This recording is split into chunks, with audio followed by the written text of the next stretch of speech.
ആരോപണം എന്ന് പറയുന്നതിന് പകരം അതൊരു അധിക്ഷേപം എന്ന് പറയുന്നതായിരിക്കും നല്ലതെന്ന് എനിക്ക് തോന്നുന്നു. അത് ആ അർത്ഥത്തിൽ അയാൾ പറഞ്ഞ വാക്കുകൾക്ക് അതേ അർത്ഥത്തിൽ മറുപടി പറയേണ്ടതെന്ന് പോലും എനിക്ക് തോന്നുന്നില്ല. ഒരു മറുപടി പോലും അറിയിക്കുന്നില്ല. പക്ഷെ എനിക്ക് ഒരു ചോദ്യം ചോദിക്കാനുണ്ട്. ഇതാണോ CPM-ന്റെ 2026-ലെ തെരഞ്ഞെടുപ്പ് തന്ത്രം എന്നുള്ളത് അവരുടെ നേതാക്കന്മാർ വ്യക്തമാക്കണം. ഇതാണോ CPM-ന്റെ രാഷ്ട്രീയം? ഒരു ജില്ലാ സെക്രട്ടറിയെ കൊണ്ട് ഇങ്ങനെയൊക്കെ സംസാരിപ്പിക്കുക എന്നുള്ളതാണോ തെരഞ്ഞെടുപ്പിലേക്ക് CPM ഒരുക്കി വെക്കുന്ന മാനിഫെസ്റ്റോ? ഇതാണോ CPM-ന്റെ തെരഞ്ഞെടുപ്പ് പ്രകടന പത്രിക? ആലോചിച്ച് നോക്കണം. അതിന് CPM നേതൃത്വം മറുപടി പറയണം. അവരുടെ സംസ്ഥാന സെക്രട്ടറിയും പാർട്ടി സെക്രട്ടറി MA ബേബി ഉൾപ്പെടെയുള്ള ആളുകൾ പറയണം, ഇങ്ങനെയാണോ തെരഞ്ഞെടുപ്പിലേക്ക് CPM പോകാൻ ആഗ്രഹിക്കുന്നത്? വേറൊന്നും പറയാനില്ലാഞ്ഞിട്ടാണോ?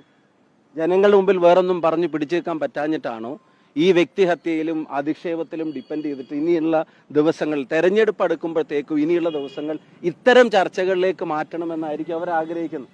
ഇങ്ങനെ എന്തെങ്കിലും വിളിച്ചു പറയാം. അപ്പോൾ ഞാൻ അതിന് പറഞ്ഞ വാചകങ്ങൾക്ക് അതേ അർത്ഥത്തിൽ മറുപടി പറയാൻ ഞാൻ ആഗ്രഹിക്കുന്നില്ല. പക്ഷേ ഈ ചോദ്യം ഞാൻ ചോദിക്കാൻ ആഗ്രഹിക്കുന്നു.